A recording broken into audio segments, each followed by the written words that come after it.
this is Evelyn Maxwell from Glorified Guitars, and I'm here with David Kennett from Flame Guitars, and we're going to talk about luthierism, or being a luthier.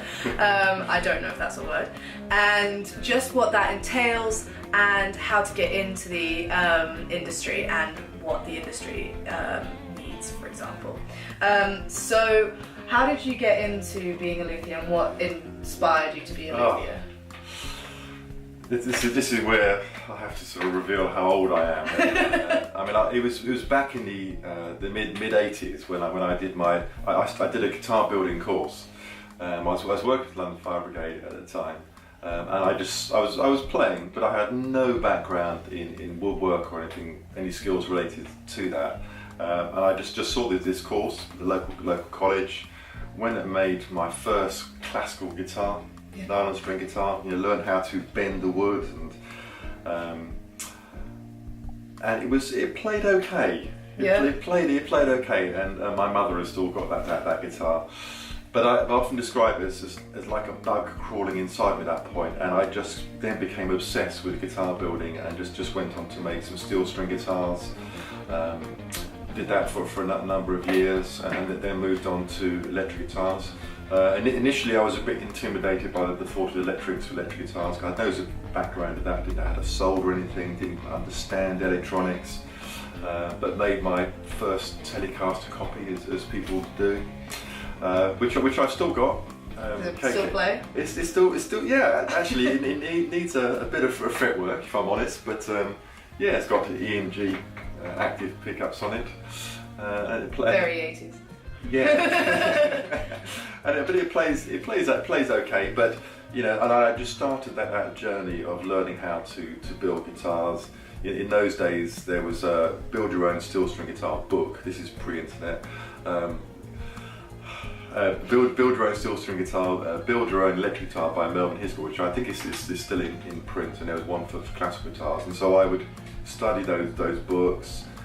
But it would only sort of take you so far because there wasn't sort of detailed plans in there, and you had to sort of work it out. I made loads of mistakes along the way, but just with every guitar I made, I would just examine it and learn and get in other people's quality guitars and examine those and take measurements from them. And over time, just started to sort of get under the skin of what makes a good guitar. Yeah. And then as I started to develop my own brand and style here. There's three.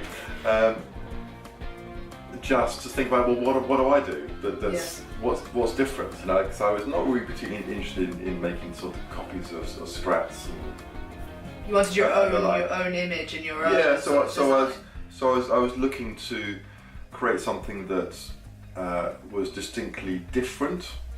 Had its own sort of voice and sound, and that was the challenge. Not just copy other people's guitars, and there are other people doing that, and that's great, but it wasn't for me. No. So that journey continues. I'm still developing, still learning. Every guitar I make, I still examine and think, how can I do that better? What can I do that's different? And we'll have a look at your designs of the guitars and the different shapes and how it differs from maybe the bigger brands in the later period today. And I was wondering if you have any advice for people who may be getting into luthier work or want to get into guitar building. What is the industry like? What is the market like? What are people looking for, and is it difficult to get into that? It is difficult to get in. There's a huge interest in guitar building now. I mean, you only just have to go on YouTube and just look around and see what people are doing. The number of people making guitars in this country is out of all proportion to what it was even 10 years ago, let alone 20 years ago. It was quite hard when I started to source quality woods and components. It's very limited what you could buy in those days. It was Shala, really, sort of 30 years ago. There were a few other components you could buy, but it was limited. And actually understanding how to build guitars was a hard journey. You had to make a lot of mistakes yourself. So in terms of getting into it now, it's it's now quite, in this country, quite a crowded market, I think. Very independent guitar builders. Those who I think are doing it well and successfully have found a niche and have exploited that niche, whether it be metal or jazz or whatever it is, a high-end acoustic guitar building. Trying to do something similar to some of the big companies, I think is a bit of a non-starter, unless you've got serious financial backing behind you. But as I said to you earlier, it's rarely a month goes by where I don't have someone email me and says, can I come and be your apprentice? I'd love to learn how to build guitars. And as you see from the size of my workshop, it's 2 people working here would be somewhat crowded.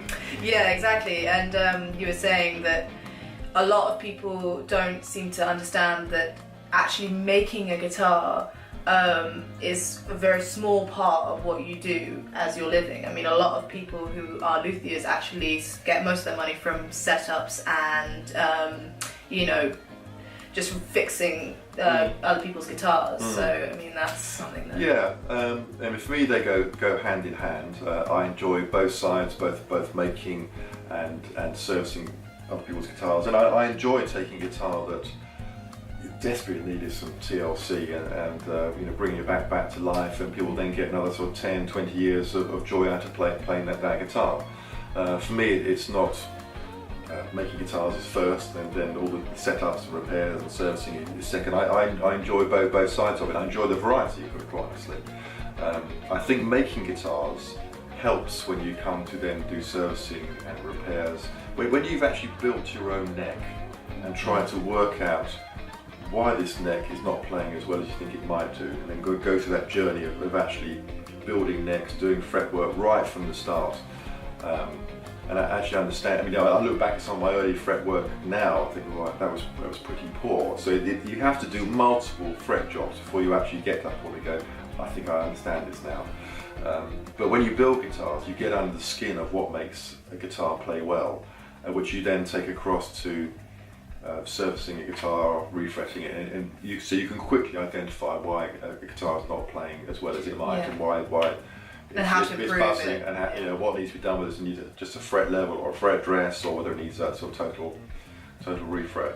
So I enjoy both sides of it, but I think the guitars tend to act as a shop window for what the other stuff I do. So I understand. I've talked to many customers who said, when I sort of scoured the internet, I'm looking for something. I've got this guitar which is very valuable, either in monetary value or sentimental value.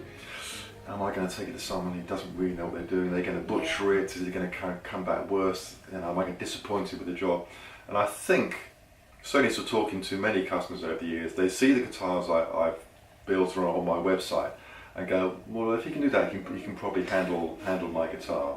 Handle a feather Strat, I mean, imagine you've done so many sort of Strats and Les Pauls that by this point you can do it with your eyes closed. Well, I wouldn't want to touch anyone's Les Pauls with my eyes closed, but yes, I understand the point you're making. I mean, I see an awful lot of Strats and Gibsons simply because they're the 2 biggest in the market. Yeah, I mean, I think that people like to be comforted with the fact that they can take it to a luthier and get, the job done well. Because, I mean, as you said, it can also be sentimental value. People, I understand that guitarists become very attached to this instrument. This bit of wood and metal is a lot more to guitarists than just wood and metal. Baby. I've said that so many times. There's that connection between the player and the instrument, whatever that instrument is, that is quite hard to understand if you're not a player yourself. So I understand that's intimate connection that people have with their instrument, and so for me it's important to understand how people play, what sort of setup that they're looking for, what they wanted to get out of their guitar, because I've learned over the years that what feels right to one player will not feel right to another player, and your fingers are able to detect those parts of a millimetre difference in setup. And so for me there's not a setup, it's about what's the setup for that particular guitarist, and what might feel like an extraordinarily high setup for one guitarist is actually perfectly right for another guitarist, and so it's understanding that, which is all part of the process. When you get a commission for, Yeah. making a guitar, or if you do just decide to make a guitar regardless, what's the first thing you do, and how does the process work, and how do you do that? If it's a commission, the starting point is trying to understand what someone is wanting out of this particular guitar. So I would spend a lot of time discussing with them what they are hoping to achieve, because the choice of woods, the choice of pickups, particularly scale length, all these things have a massive impact on the final guitar. So we would have a long discussion about what they're hoping for before I would then put together a specification. So I'd be sort of trying to get into their head and ask them lots of questions which they probably never thought about. Yeah. But that would be a process of trying different guitars, getting from them, if they have a number of guitars, what they like about this guitar, what they don't like about that guitar. Maybe they're just drawn to the whole idea of just having a custom guitar, something a bit unusual, some unusual woods. And that's the driving point. But even so, it still needs to be a guitar, but at the end of the day, even if it looks beautiful, unless it flicks a switch inside them, they just want to play that guitar, then actually that I haven't achieved what I'm hoping to achieve. Yeah. It must be a guitar which I just can't put this down. Yeah. That's what you're trying to achieve. So that process can take some time to actually develop a specification before you actually sort of agree that specification and then start the build. Yeah.